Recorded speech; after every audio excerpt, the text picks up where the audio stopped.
BNB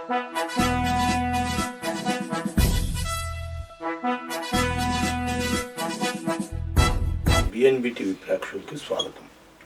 ఈ రోజున ఒక విషయం చెప్పాలి. ఇది నేను చెప్పబోచ్చేది 4, 5, 6 శతాబ్దాల క్రితంది.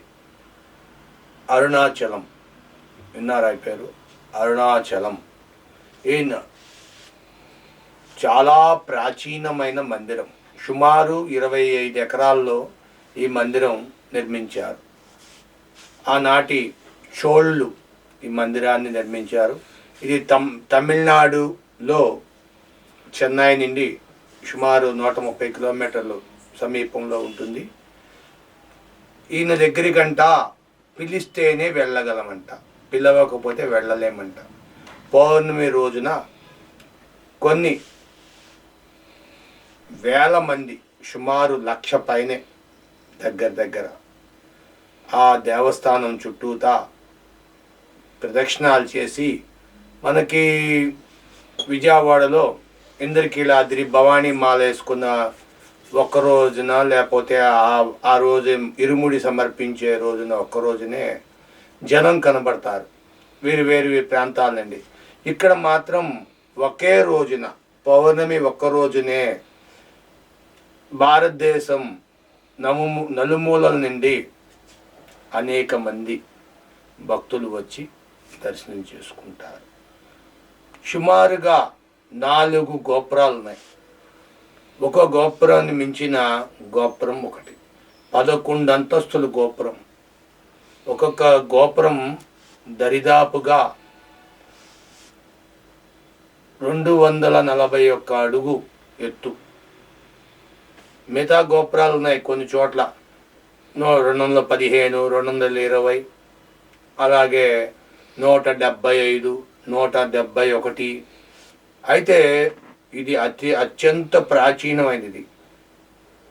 భక్తులు కానీ మనసు ఉండాలి, కానీ ఆ గోపురం చూస్తూనే ఉండాలనిపిస్తుంది.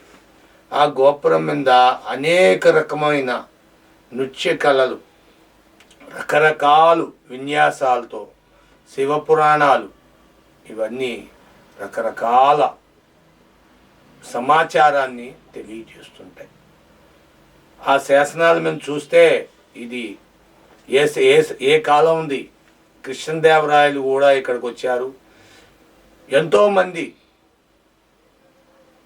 చెప్తారు ఇది అతి ప్రాచీనమైన దేవాలయము. విష్ణు భక్తులు, శివభక్తులు వ్యత్యాసం ఇక్కడి నుండే మొదలైంది అని కూడా చెప్తుంటారు. ఒక కథనం ఏంటంటే, ఈ ప్రదక్షిణం చేయటం సుమారు 12 కిలోమీటర్ల నుండి 16 కిలోమీటర్ల దాకా ఉండొచ్చు. చుట్టుపక్కల కొండ చుట్టూతా ఒక ప్రదక్షిణం చేస్తారు.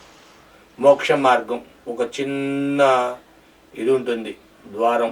ఆ ద్వారంలో సరిగ్గా ఒక మనిషి బయటికి కూడా రాలేడు, ఇంకో మనిషి లాగాలి. అది మోక్ష మార్గం అంట. ఆ మోక్ష మార్గానికి వెళ్ళి అక్కడి నుండి బయటకు రావాలి. ఎంతోమంది కాళ్ళు బొబ్బలు పట్టేసి, పౌర్ణమి రోజున చాలా అట్టహాసంగా ఉంటుంది. చూడ్డానికి పెద్ద పట్టణమేం కాదు, ఒక సామాన్యమైన ఒక ప్రాంతంలో సుమారు ఒక 20 కిలోమీటర్లు రేంజ్లో ఉంటుంది. కానీ చూడ్డానికి మనం ప్లాండ్ సిటీ లాగానే ఉంటుంది. కానీ అంత పెద్ద సిటీ ఏం కాదు. చుట్టేపులో కొండ చుట్టూతోనే ఊరు, బాగానే ఉంటుంది. అయితే ఈ గోపురం 4 గోపురాల నుండి ఎక్కువగా తూర్పు గోపురం నుండి, గాలి గోపురం నుండి లోనకి ఎలో చేస్తారు. ఏ గోపురం నుండి ఎలో చేస్తారు, ఒక్కోసారి ఎక్కువ శాతం తూర్పు గోపురం నుండి ఎలో చేస్తారు. లోనకి వెళితే మిమ్మల్ని మీరు మైమర్చిపోతారు. ఎందుకంటే అనేక రకమైన ఉపాలయాలు ఉన్నాయి లోన. చూసే కొద్ది చూడాలనిపిస్తుంది. ఆ ప్రాంగణం ఎంతో నిశ్శబ్దంగా, ఎంతో చల్లగా అదొక రకమైన వాతావరణం. లోన దేవాలయం సుమారు 25 కిలోమీటర్లు అంటే నమ్ముతారా? నడిచినట్టుగా తెలియదు, కానీ నడుస్తూనే ఉంటారు. 25 ఎకరాలు లోనంతా 25 ఎకరాల ఆలయం.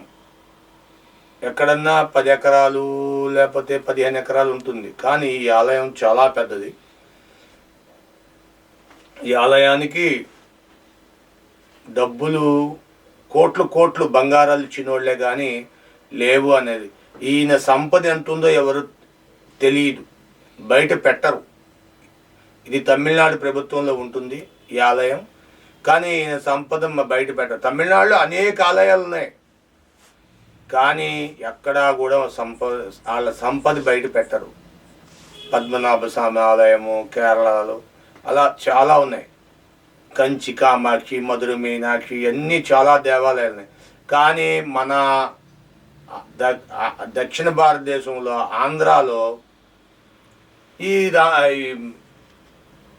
తిరుమల దేవస్థానానికి ఈ 10 రోజులకి ఇన్ని కోట్లు వచ్చినాయి, 50 కోట్లు వచ్చినాయి, 5 కోట్లు వచ్చినాయి, 3 కోట్లు వచ్చినాయి చెప్పేస్తారు. దుర్గ గుడి దసరా ఉత్సవాలకి 12 కోట్లు వచ్చినాయి, 30 కోట్లు ఎక్కడ అనౌన్స్ చేయరు. కానీ దక్షిణ భారతదేశంలో ఆంధ్రప్రదేశ్లోనే ఎంత ఆదాయం వచ్చింది. మరి ఇది ఒక రకమైన బిజినెస్ టాక్టిక్సా లేకపోతే ఏమిటో మరి తెలియదు. కానీ అరుణాచలం అందమైన ప్రదేశం. వాయులింగేశ్వరుడు చాలా ప్రశాంతంగా ఉంటుంది. మీరు ఆ శివయ్య అనుగ్రహం ఉంటే కానీ జీవితంలో ఒక్కసారైనా అరుణాచలం వెళ్ళగలుగుతారంట. దయచేసి మీ విలువైన అభిప్రాయాల్ని కామెంట్ రూపంలో తెలియజేయండి. Thank you for watching our channel.